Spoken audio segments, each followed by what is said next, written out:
Today, I am going to talk about Chapter 1 Introduction to Psychology and Chapter 2 Brain, Bodies, and Behavior. First, we will discuss the mind map of Chapter 1 Introduction to Psychology. But before all of that, let us first dive into what is psychology. Psychology studies behavior, experience, and mental processes. It seeks to understand and explain how different mental processes result in different behaviors. Psychology is a very new science, with most advances happening over the past 150 years or so. However, its origins can be traced back to ancient Greece 400 to 500 years BC. The emphasis was a philosophical one, with philosophers who used to discuss many topics now studied by modern psychology, such as memory, free will versus determinism, nature versus nurture, attraction, etc. Now let us proceed to psychology as a science. Psychology has its roots in philosophy. However, modern psychology has developed because of the application of the scientific method to study psychological phenomenon. Evolution of psychology.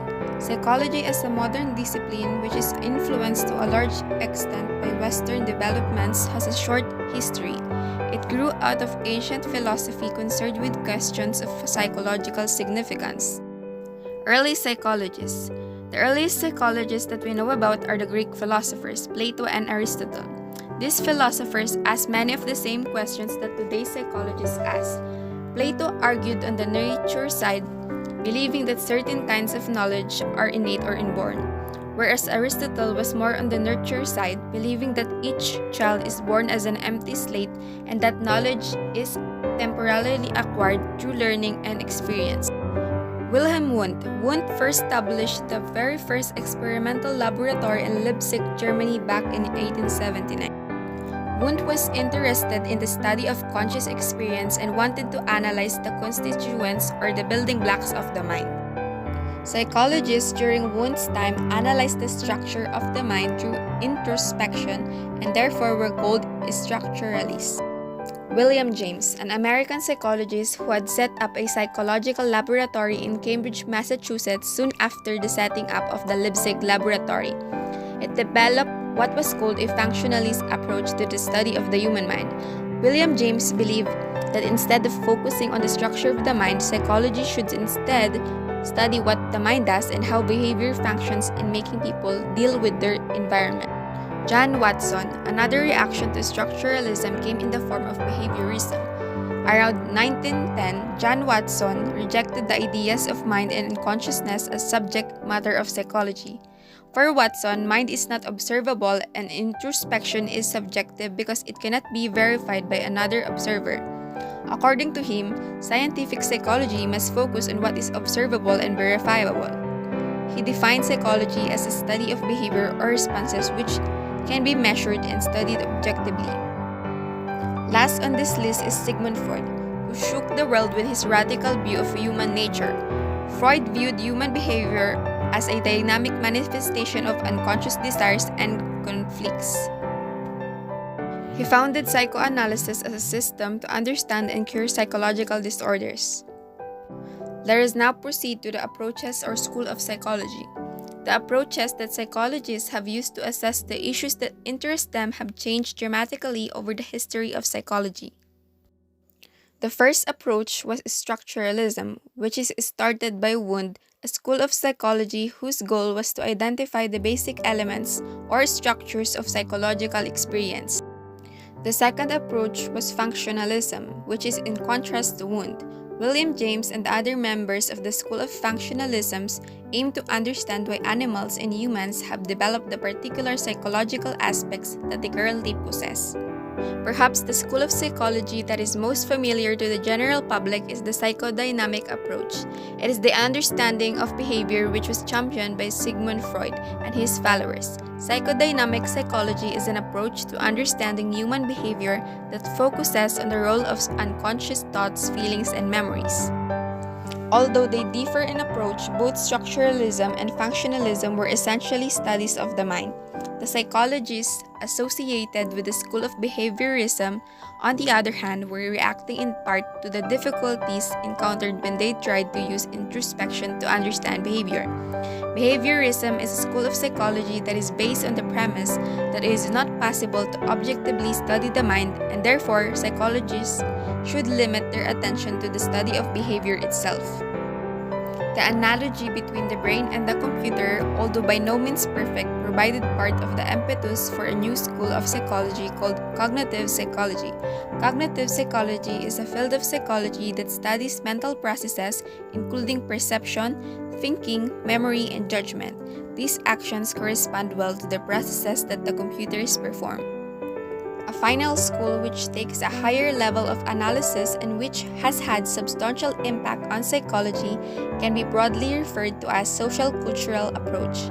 The field of social-cultural psychology is the study of how the social situations and the cultures in which people find themselves influence thinking and behavior.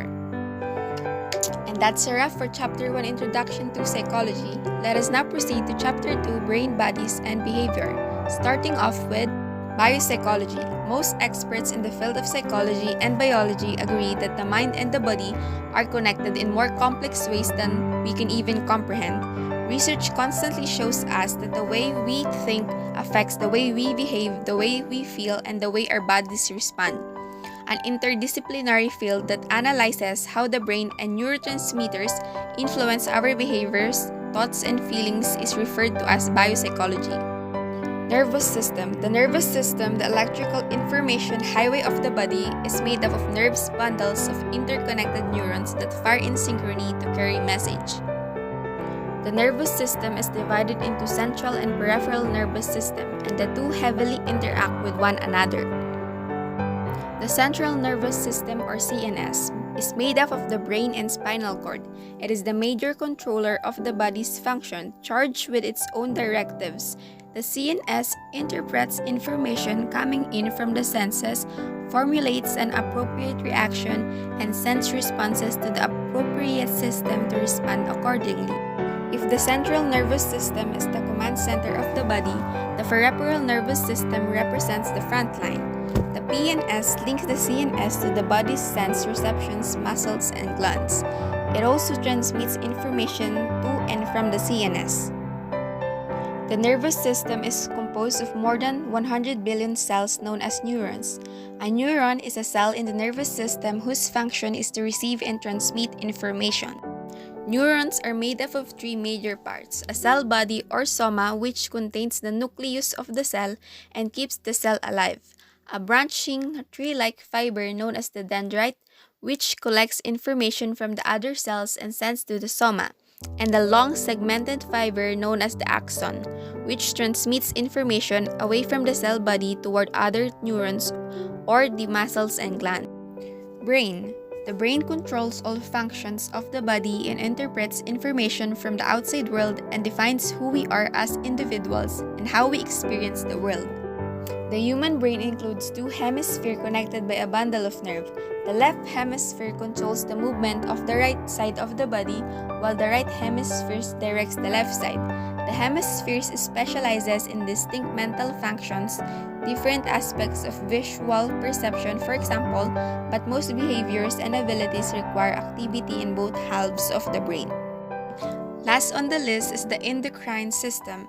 It consists of a series of glands that produce chemical substances known as hormones. A hormone is a chemical that moves throughout the body to help regulate emotions and behaviors.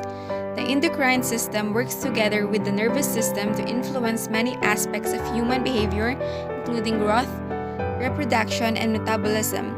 And the endocrine system plays a vital role in emotions. Because of the difference in men and women glands, the observed behavioral differences between men and women is explained by the help of hormones. And that is it for Chapter 2, Brain, Bodies, and Behavior. Thank you for watching.